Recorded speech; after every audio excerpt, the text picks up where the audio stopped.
Dearest Diary, you and I are going to be good friends.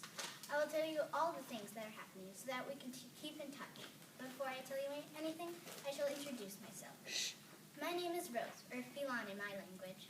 I am a member of the Sullivan family, living in a tiny cottage in Cardiff, Wales. My mother, Paige Herc, tries to make ends meet by selling corn from our fields, for we have good cropland, and selling our chickens. My father, Earl Sullivan, works on the farm all day planting potatoes. My older sister, Shirley, who is named after my grandmother, helps my mom churn butter and bake bread. And I am 11 years and 5 months old. I fold clothes, iron them, and chase the chickens into their coop. Now that I've introduced myself, let me tell you some exciting news. This morning, Mother told me that we would be moving to a new country called America because Father wanted to work in the industries and we would get paid more money. Our little country is located in the British Isles, sharing a border with St. George's Channel in England. So we shall travel by boat across the Atlantic. I wonder how this trip will be. Goodbye, dear diary, for Mother is calling me for supper. Yours, Phelan Sullivan. June 23rd, 1849. Dearest diary, today we must get ready to leave Wales. I shall bring only what I can carry. This means I have to leave some things behind, including my cat, Mindy. I gave her away to some nice people that used to own a cat. They promised to take good care of her. In my bundle that I shall bring along with me in my journey, I will bring some photographs of friends, family, and Mindy, a shawl, bedgown, a bonnet, and an apron, my ragdoll Anne, you, dear diary, and other necessities. Now that we have the things packed, we must take a train to the seaport in Penarth, Wales. There we can board the boat. I'm not so sure about this trip. Yours, Phelan. August 30th, 1849. Dearest diary, today began with Shirley's horse shaking at me. Phelan, we're here. Look out the window. That I did as I was told, rubbing my eyes. Look, over there, Shirley repeated. To the north was an amazing sight. It was a tall monument of a lady in a green robe, a book and a torch in her hands, and a crown on her head. Already people had climbed on deck to see this strip of land before us. The Statue of Liberty, a man said. We are home. Everyone waved and cheered. We have finally reached our destination. The boat landed in Castle Garden, a port just south of New York City. After we repacked our bundles, I ran ahead to be the first Sullivan to step in America. When everyone got off the boat, we headed towards customs. There, everyone had to wait in a long line. It felt like hours. After many minutes, my family finally got to the front. There, we had to check to see if we are sick. Next, we must fill out a form to say that we would be good, helpful citizens. After many more exams, we were finally allowed to enter America. Waiting very excited, Phelan. Welcome, diary, to a new world.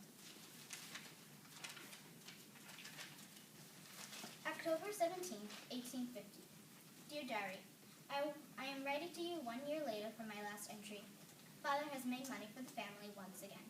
I am now 12 years old, and for my birthday, Mother and Father got me a wonderful surprise, a new tabby cat from an adoption center across the block. I'm going to name the kitten Penny, because we have to save every last penny to get her. She came with an ID tag and a toy. I shall use my pocket money to buy a collar. Food is in good supply. We have weak soup, bread, butter, and potatoes for supper. We found a food market on Sunday, so we shall stock up then. The city is much different than the countryside in Wales. There's always the same noise, horses trotting, people yelling. My English has gotten much better, too. Now I am able to order an apple at the market. I have found some German friends, too. Lulu, who is a 14-year-old girl who fled to America because she wanted Jewish religious freedom, and her older brother, Carl, who is mostly friends with Shirley, but I hang out with him, too, sometimes. My family lives in an apartment on 34th Street. We have a kitchen, 2 bedrooms, 1 bathroom, and a living room.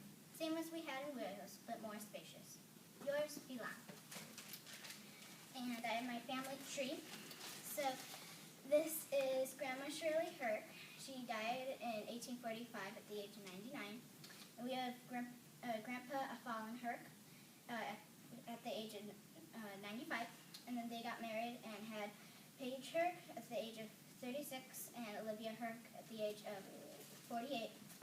I have Grandma Carl Sullivan. She died in 1838 at the age of 84. Grandma Barrow Sullivan. He died in 1843 at the age of 97. And they gave birth to Martin Sullivan at the age of 50.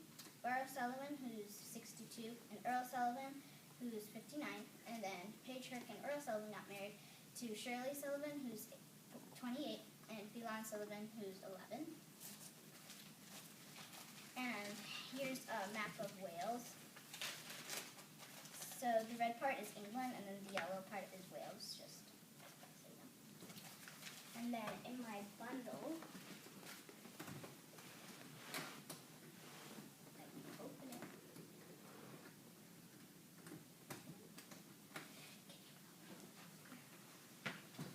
Can you just need to push down the slide? So, slide forward. There. Okay, thank you.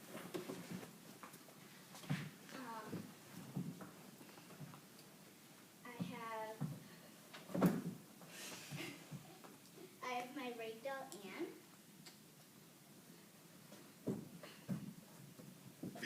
I have my pocket money, and Wales had the same currency as Ireland and England, which is euros, and so here's a two. And then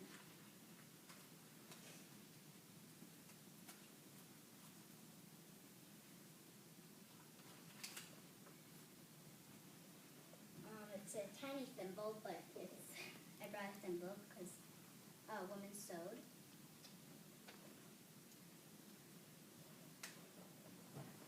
I brought a stationery so I could write letters to home. I'm pretending that this is an English dictionary. And then I brought in some coffee, ground coffee, because in the ship the bread was full of maggots, and so people would dip their bread into the coffee so then the maggots would go out. I brought a handkerchief. I brought a play dress, some tights, a blouse, an apron,